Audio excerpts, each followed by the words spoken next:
Magandang araw sa inyong lahat. Ngayon ay magbabasa tayo ng mga salita na merong dalawang pantig. Tara, simulan na natin.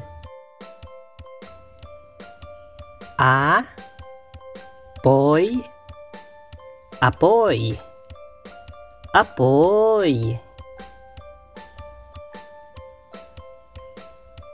Aso, aso, aso.